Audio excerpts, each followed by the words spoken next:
जय जय श्री राम। सभी महानुभावों का स्वागत है। और जैसा कि हमने पिछली वीडियो में बताया था कि वो श्री भक्ति रसामृत सिंधु का अध्ययन करने जा रहे हैं। उसकी संपूर्ण विषयों का विवेचनात्मक और विस्तार पूर्वक व्याख्या करेंगे, जिसमें कि भक्ति रस को प्रतिपादित किया गया है। उसी भक्ति रस को प्रतिपादित करने के लिए आज हम उपस्थित हैं। आज भूमिका के रूप में हमने पिछले भाग में बताया था, और इस भाग में आज हम मंगलाचरण से प्रारंभ रसामृत सिंधु पढ़ने जा रहे हैं। भक्ति रसामृत सिंधु का मुख्य जो विषय है वो भक्ति रस है, और श्री कृष्ण रति ही इसका लक्ष्य है। श्री कृष्ण रति को भक्ति तत्व कहा है, इसी को भक्ति कहा है। तो इसी विषय में हम लोग मंगलाचरण से प्रारंभ कर लेते हैं। इसका बड़ा ही दिव्य मंगलाचरण है। आइए चलिए प्रारंभ कर लेते हैं। श्री कृष्ण चैतन्य नित्यानंद जयतः श्रील रूप गोस्वामी प्रभुपाद प्रणीत श्री भक्ति रसामृत सिंधु। प्रथम लहरी सामान्य भक्ति का वर्णन यहाँ प्रारंभ करते हैं। विशेषतः 3 भक्तियों का वर्णन यहाँ पर किया है: साधन भक्ति, भाव भक्ति और प्रेमा भक्ति। साध्य रूपा जो भक्ति है वो प्रेमा भक्ति है। उस लक्ष्य तक हमको पहुँचना है। प्रथम जो लहरी है, और प्रथम लहरी में आपके लिए साधन भक्ति का वर्णन यहाँ पर किया है। तो उसी साधन भक्ति के अंतर्गत हम लोग मंगलाचरण प्रारंभ करते हैं। तो मंगलाचरण आइए हम सब लोग उच्चारण करें। अखिल रसामृत मूर्ति प्रसृमर रुचिरुद्ध तारका पालि गलित श्यामा ललितो राधा प्रेयान विधुर्जयति। ये मंगलाचरण है, बहुत ही सुंदर और बहुत ही दिव्य मंगलाचरण है। इसमें श्री राधा जी भी आ गई, श्री कृष्ण भी आ गए, भक्ति रस भी आ गया, और राधा जी भी हैं ही। और इनके ये तो मूल श्लोक है, और इसके ऊपर जो टीका लिखी है, जिसको कि हम दुर्ग संगमनी टीका कहते हैं, वो श्री जीव गोस्वामी पाद ने लिखी है, जो कि इनके शिष्य ही थे। तो उन्होंने भी जो मंगलाचरण किया है, हम उसका भी एक बार उच्चारण कर लेते हैं। सनातन समो यस्य ज्यायान श्रीमान सनातनः श्रीवल्लभो न जहयिसोऽसौ श्रीरूपो जीव सद्गति। चलिए, तो मंगलाचरण की हम लोग व्याख्या इसको श्रवण करते हैं, समझते हैं इसको। तो सबसे पहला जो शब्द है वो है अखिल रसामृत मूर्ति। अखिल रसामृत मूर्ति ही कौन है? श्री कृष्ण भगवान। विदु कहा है। विदु वस्तुतः चंद्रमा के लिए एक शब्द प्रयोग होता है, लेकिन चंद्रमा के अन्य और भी अर्थ हैं विदु शब्द के, जो कि अमर कोश हमें मिलता है। तो श्री विष्णु के लिए भी विदु का शब्द प्रयोग होता है।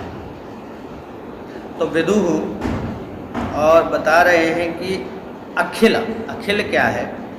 तो कह रहे हैं अथ श्रीमान सोयम ग्रंथकारः सकल भागवत लोक हिताविलास परवशतया प्रकाशितई स्वहृदय दिव्य कमल कोश विलास भी। बता रहे हैं कि यहाँ जो ग्रंथकार हैं श्री रूप गोस्वामी जी, ये क्या कर रहे हैं?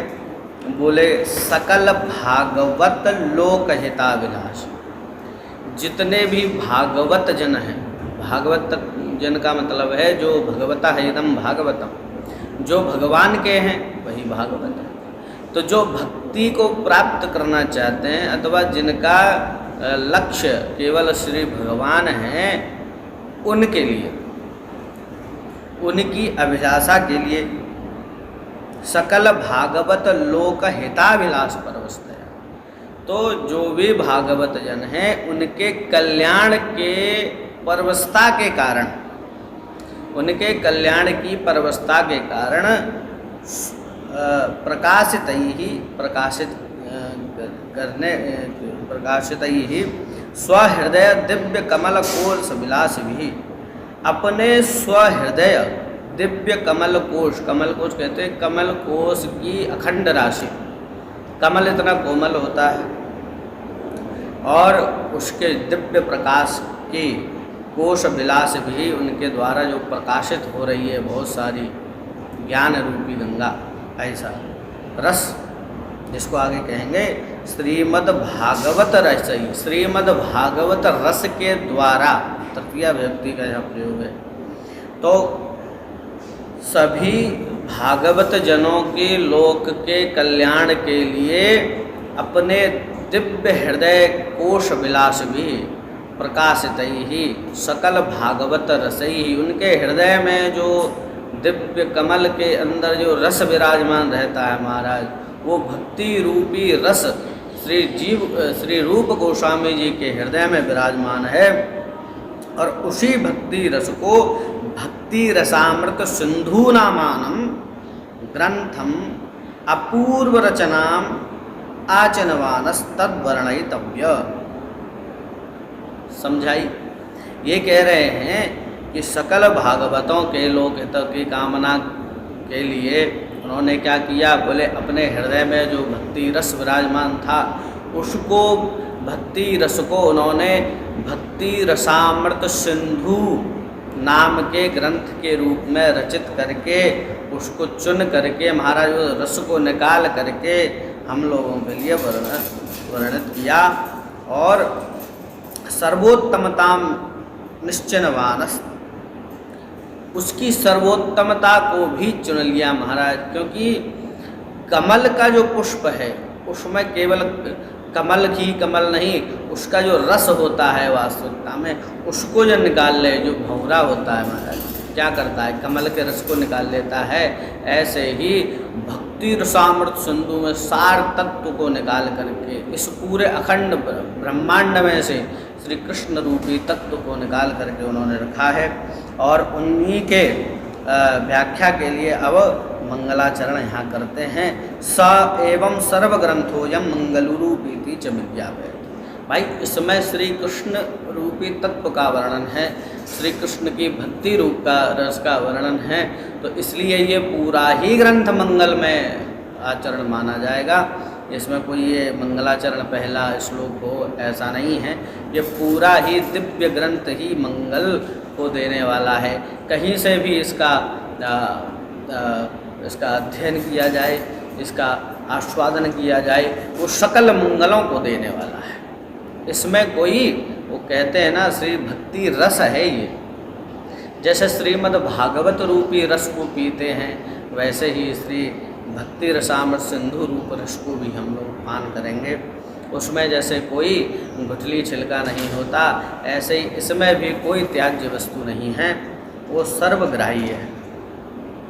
तो अब कहते हैं, तो ये अखिलेति, यही अखिलेति विधु श्री कृष्णो जयति। विधु का तात्पर्य है श्री कृष्ण की जय हो। सर्वोत्कर्षेण वर्तते, सर्वोत्कर्षेण वर्तते।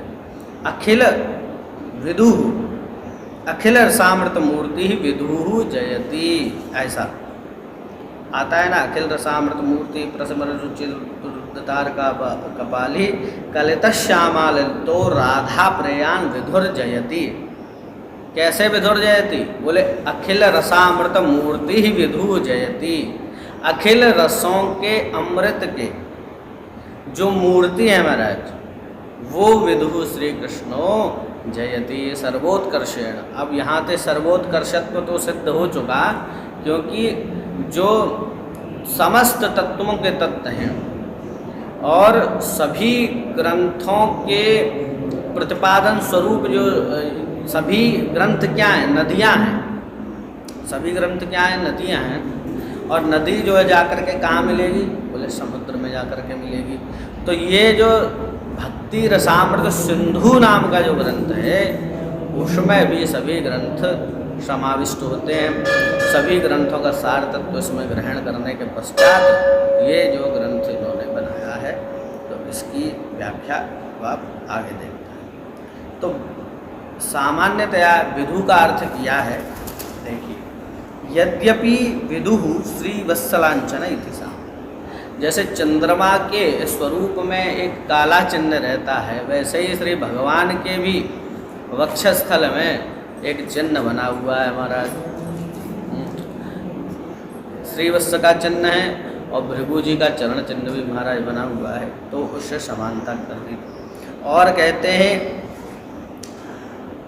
विधुनोति खंडयति, विधुनोति, विधु का अर्थ बताते हुए कहते हैं विधु कौन है, बोले विधुनोति खंडयति, धुनोति समलं कृष्ण सलिलस्य यथासर, प्रविष्टः कर्णरंध्रेण स्वानां भावसरोरुहं धुनोति समलं कृष्ण सलिलस्य यथासरत्। भगवान श्री कर्ण विवरों के द्वारा उनकी कथा जाती है और पूरे हृदय को स्वच्छ मलिन कर देती है, तो वही विधु शब्द का भी अर्थ यही है। बोले विधुनोति खंडयति सर्वं दुःखम अतिक्रामति, सब दुखों का अतिक्रमण कर जाती है, हैं? जो कर जाए सर्वम चेति यदवा विददाति करोति सर्वम सुखम सर्वम चेति, और उसको दूसरे पर्याय मिलें तो सभी सुखों को देने वाले भगवान श्री कृष्ण हैं। तो ये विधु का अर्थ है, विधुनोति खंडयति सर्व दुखम अतिक्रामति, सभी दुखों का अतिक्रमण करना, यानी दूसरे शब्दों में कहें कि सभी सुखों को देने वाले भगवान श्री कृष्ण हैं वो। और आगे भी कहा है सर्वं जयत्यर्थेन स्पष्टीकृतम् सर्वोत्कर्षेण वृत्तिर्नाम तत्तदेवेति अतएव प्राकट्य समय मात्र दृष्टिया यह लोकस्या प्रतीतिस्तस्या निवासको वर्तमान प्रयोग तथा च प्रमाण। अब यहाँ पर प्रमाण दे रहे हैं कि जयति का अर्थ है सर्वोत्कर्षेण वर्तते, जयति का अर्थ है सभी पर विजय प्राप्त करने वाले श्री कृष्ण भगवान हैं। तो श्रीमद्भागवत प्रथम स्कंद 9वां अध्याय और 36वां श्लोक, जिसमें कि भीष्म स्तुति में विजय कुटुंब विजय रथ कुटुंब ततोत्र यम्य निरीक्ष हतागता स्वरूपम, ये। और फिर आगे भी कहा है स्वयं तत्साम्यातिशयस्त्रिधीरा स्वराज्य लक्ष्म्याप्त समस्त काम बलिम हरिद्विश्चर लोकपाले किरीट कोट्य दितपाटपीठ। और भी आगे कहा है बोले यस्याननं मकर कुंडल चारुकर्णा भ्राजत कपूल सुविलासहासम नृत्योत्सवम नर त्रिपुर दृशिभिः पिबन्त्यो नार्यो नराश्च मुदिता कुपितान्मेष्ट। और भी कहते हैं कास्त्रंगते कलपदा मृतवेणुगीतं सम्मोहितार्य चरितान्न चरित्रलोक्यां त्रैलोक्य सौभगमिदं च निरीक्ष रूपं यद्गो दुजत ध्रुम मृगा पुलकान्यवृद्धम। सर्वोत्कर्षेण वर्तते, सभी पर विजय प्राप्त करने का तात्पर्य है युद्ध में भी सभी को जीतते हैं, रसों में भी सभी को जीतते हैं, पशु पक्षी जड़ इत्यादि सभी के ऊपर उन्होंने अपना वशीकरण किया है। वो अपनी मुरली को बजाने से ही केवल उसको ग्रहण कर लेते हैं। क्या कह रहे हैं बताइए? जन्मपत्री तो अभी ऐसा है, अभी तो देख नहीं पाएंगे। पंडित जी ने बोला था क्या आपको? किसी ने बोला था? तो आप आ सकते हैं थोड़ी देर बाद। सुबह टाइम या फिर तो अभी पंडित जी आने वाले हो, 5 मिनट बैठ लो, 5-10 मिनट बैठ लो, पंडित जी आने वाले हैं, ठीक है, वो देख लेंगे। तो इधर यहाँ पर जो उदाहरण दिए गए हैं वो सब पर विजय प्राप्त करने का अथवा सर्वोत्कर्षण करने का एक उदाहरण दिए हैं। और कह भी रहे हैं कि यन्मर्तलीलोपैकं स्वयोग माया बलम दर्शयता गृहीतम विस्मापनम सत्य सौभगर्दे परम पदम भूषण भूषण। ऐसा स्वरूप लावण्य जिसको देख करके स्वयं भगवान भी मोहित हो जाते हैं और कहते हैं वाह, उनका स्वरूप भी इतना दिव्य है। तो ऐसे दिव्य स्वरूप को देख करके भगवान और फिर आगे कहते हैं कि एते चांस कला पुंसा कृष्णस्तु भगवान श्रीमद्भागवत पहला स्कंद है, तीसरा अध्याय और 28वें श्लोक में कहा है। और आगे भी कहते हैं जयति जन निवासो देवकी जन्मवाद। तो इससे सिद्ध होता है कि भगवान जो है उनकी सर्वदा विजय ही होती है। वो सर्वोत्कर्षेण वर्तते, ये हैं मतलब विदु हैं, अखिल रसामृत मूर्ति भी हैं और सभी पर विजय प्राप्त करने वाले हैं। और आगे कहते हैं अथ तद उत्कर्ष हेतु स्वरूप लक्षण। अब स्वरूप लक्षण को बताते हैं जो कि कहा है अखिल रसामृत मूर्ति, इसको सिद्ध करते हैं। बोले अखिल रसा वक्षमाणा शांत्याध्या द्वादश यस्मिन्। अखिल रसा द्वादश रसों, द्वादश रस जिसमें विराजमान है शांत्यादि, वो जिसमें है द्वादश रसा यस्मिन् तादृशम अमृतम, उसके जिसमें रस हैं उसके स्वरूप जैसा जो अमृत है, यानी अमृत अमृतम ब्रह्मानंद परमानंद रूपी जो अमृत है उसकी जो मूर्ति है वही अखिल रसामृत मूर्ति है। एव परमानंद एवं मूर्तिर यस्य सह अखिल रसामृत मूर्ति ही, ऐसा। तो सभी रसों के अधिष्ठाता भगवान श्री कृष्ण हैं। इसको भी एक श्लोक से बताते हैं, कहते हैं आनंद मूर्ति मुपवुयेति, ये भी कहा है श्रीमद्भागवत में 10वें स्कंद 41वां अध्याय 18वें श्लोक। और आगे भी कहते हैं त्वय्येव नित्य सुख बोधतना बनन्ते। और श्रीमद्भागवत में भी आता है जब भगवान श्री कृष्ण जब कंस का वध करने के लिए जब रंगभूमि में प्रवेश करते हैं तो महाराज सारे रसों का प्रतिपादन उनके अंदर होता है। कैसे होता है? बोले मल्लानाम असनिर्नाम नरमरः स्त्रीणाम सोनो। यहाँ स्त्रियों को वो श्रृंगार रस के रूप में परिवर्तित होते हुए दिख रहे हैं, शत्रुओं को भय दे रहे हैं, भय रस की उत्पत्ति हो रही है, क्रोध की भी हो रही है, किसी में सख्य भाव की हो रही है, किसी में दास्य भाव की हो रही है, किसी में वात्सल्य भाव की हो रही है, अन्य अद्भुत भी, बस सारे रसों का जो है समावेशन एक ही स्वरूप में हो रहा है भगवान के। ऐसा किसी साधारण व्यक्ति में संभव नहीं है, इसलिए भगवान में हो रहा है। इसलिए बता रहे हैं अखिल रसामृत मूर्ति विदु श्री कृष्णो जयति। और आगे जो है और भी कहते हैं,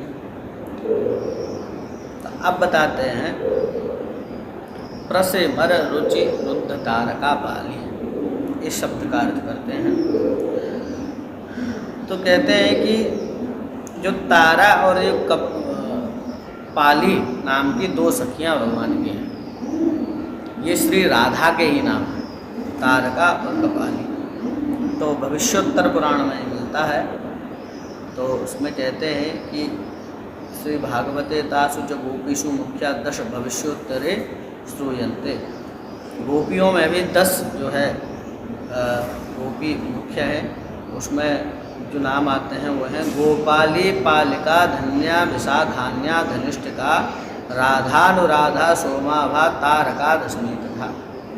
तो विशाखा ध्यान निष्ठकेति पातान तदेवी दशमी भी तारका नाम ले दशमी प्रत्यपेकम नाम वा। स्कांद प्रहलाद संहिता में भी कहा है ललितोवाच इत्यादो मुख्या सुष्टासु पूर्वोक्तोभ्यान्या ललिता श्यामला शैव्या पद्मा भद्राश्च श्रूयन्ते पूर्वोक्तास्तु राधा धन्या विशाखाश्च।